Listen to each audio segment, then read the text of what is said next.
Hey, welcome back. I'm so excited to be talking about just this topic because I feel like in modern lifestyle and society and social media, they tell us to kind of be those busy bees. We're always working, always doing things. But you know what? We cannot forget to prioritize ourselves.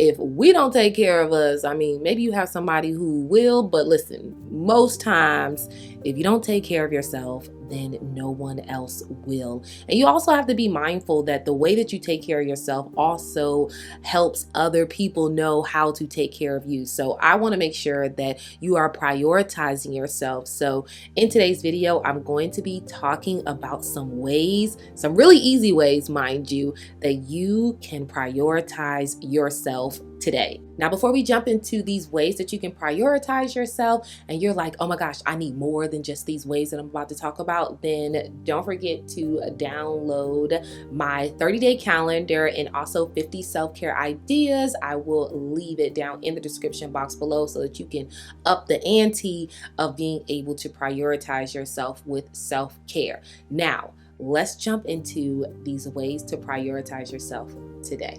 So the first one is to meditate as the first thing in the morning. So I know we naturally check our phones, or maybe you go and you eat breakfast and you're like scrolling on your phone and you're like in la la land and kind of zoned into other people's lives.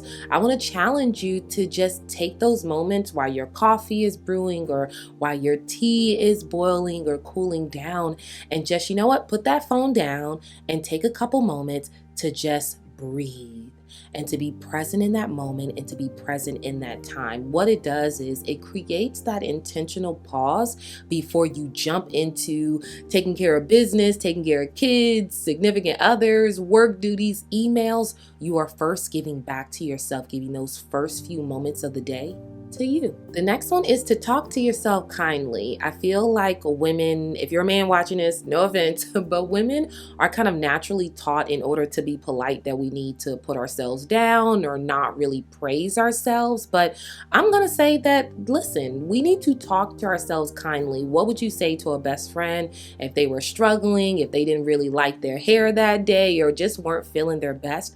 You would say kind words. So I think that it's important to just find ways, even if they're small, like, I look good, or like, I'm gonna conquer the day. This is a great way to add in affirmations as well. But it's to say that, instead of making life about like not being an inconvenience to people and always apologizing, like, express gratitude. I'm thankful that I'm here. I'm grateful that I have this meeting. I definitely showed up and showed out. So it's important to watch how we speak to ourselves, because that can impact our mood and impact how we feel for that day. And listen, that's the opposite of prioritizing ourselves, okay? The next one is to schedule some like fun time so you can goof off and like be a little kid. Let out that inner kid that's in you that just wants to not have responsibilities, that just wants to chill and not feel guilty. So we schedule all these things in our lives that, mind you, might be for our benefit. I'm not saying that they're not. We got things that got to get done.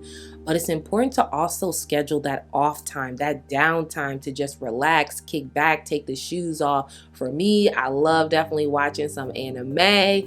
Okay, I love having like a little treat here and there. A strawberry shortcake ice cream is like the bomb from Brewster's. Okay, get it how you live. But I'm just saying is that it's important to really schedule time for you to just decompress, not have that mind going at 1,000%, and just have a good time. That definitely prioritizes just that reset, and also time for, if you have a self-care routine, then it also makes time for that as well. So yes, schedule time to goof off, to relax, and to do nothing.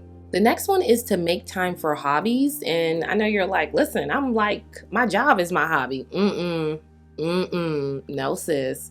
Listen, we have to have time where we are investing in ourselves, where it's not attached to success, where it's not attached to money, where it's not attached to results, where it's just something that you enjoy.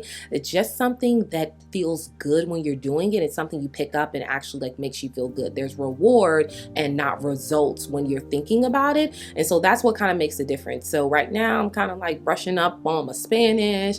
I'm also learning how to use a Cricut machine. So those are things that aren't tied to results. They're just genuine things that I like enjoy and that I'm learning to do. And it's kind of stretching me outside of my comfort zone, versus if I'm meeting with clients or I'm doing other things, I'm like jotting things down, and it's more of like a job and a task than of like a hobby, right? A chill thing. The next one is to make your shower experience like an experience. Don't just rush and like to clean and scrub your body, but add in candles, right? So add in music, add in scented aroma therapy. You can add in these things so that you're being intentional. That's like one of my favorite words. That's also like my word of the year. But being intentional about time when you're alone, where you kind of go on autopilot and you say, no, bring it back in this moment, and I'm going to add on layers so that it's not just something that I'm doing, but something that I actually enjoy. These are ways to prioritize moments in your day, whether you start off with a shower or you end with a shower. It's a moment to give back to yourself and to say, you know what, like I'm worthy of this, like I deserve this time, instead of just ending on like a plain note where it's like, okay, I showered and I'm getting into bed.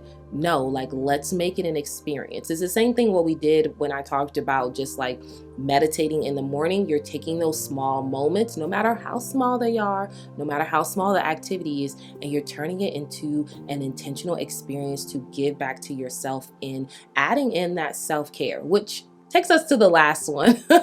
The last one is to create a self-care routine and switch it up. If you've been doing a routine with the change of seasons, I like to change up my different hobbies. Like I'm not going hiking in the winter. Like that's just not happening. So it's time to switch it up. It's getting warm again. Well, where I am.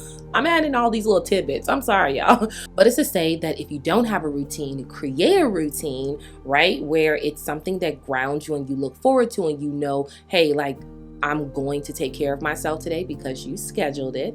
And if you've already been doing a routine, like switch it up, add in new things, try new different hobbies. Down in the description box below, I do have a download for 50 self-care ideas. If you're thinking of like, hey, like I run out of ideas. No worries. I got you. So definitely click the link down in the description box so you can download that. So there you have it. That was just some ways that you can start prioritizing yourself today. Do not get so caught up in the hustle and bustle of life and the days and taking care of other people and all the duties that you forget about yourself. Like you need to find time to be intentional to prioritize yourself. And I hope that some of these easy ways helped you. If they did, don't forget to like this video. And if you like this content and you don't want to miss another video, definitely think about subscribing, and I will see you in the next one. All right, bye.